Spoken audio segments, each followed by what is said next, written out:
గత కొద్ది కాలంగా తిరుమల తిరుపతి దేవస్థానానికి సంబంధించినటువంటి పలు అంశాలు వివాదాలకు తావిస్తున్నటువంటి పరిస్థితి మనం చూస్తూనే ఉన్నాం.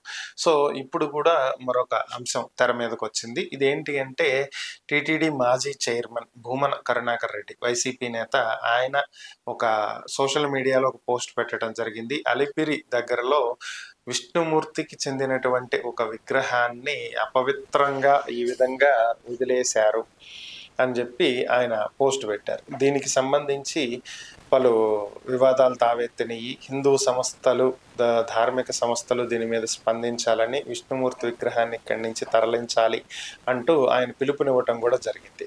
సో దీనికి సంబంధించి ప్రభుత్వం ఫ్యాక్ట్ చెక్ ఒక రిపోర్ట్ని విడుదల చేయటం జరిగింది. ప్రభుత్వ ఫ్యాక్ట్ చెక్ సంస్థ ఇచ్చినటువంటి వివరాలు ఏంటి అంటే, ఇది విష్ణుమూర్తి విగ్రహం కాదని, శనేశ్వరుడి విగ్రహం అని, గతంలో ఈ విగ్రహం చెక్కుతున్నటువంటి సమయంలో శిల్పి ఈ విగ్రహంలో ఒక చిన్న లోపం రావటాన్ని గమనించారని, సో ఆ లోపం కారణంగా ఈ విగ్రహాన్ని పూర్తి చేయకుండా ఆయన అక్కడే వదిలేయటం జరిగిందని, దాదాపు 10 సంవత్సరాల నుంచి ఆ విగ్రహం అక్కడే అలిపిరి దగ్గరలో ఉన్నటువంటి బస్టాండ్ సమీపంలో ఉంటుందని, దాన్ని అక్కడే వదిలేశారని, శిల్పి చెక్కుతున్నటువంటి సమయంలో వచ్చినటువంటి లోపం కారణంగా దాన్ని అలా వదిలేయటం జరిగిందని, అది విష్ణుమూర్తి విగ్రహం అంటూ భక్తుల మనోభావాలను రెచ్చగొట్టే విధంగా వైసీపీ టీటీడీ ప్రతిష్టను దిగజార్చే విధంగా చర్యలు చేపట్టిందని, ఈ విధంగా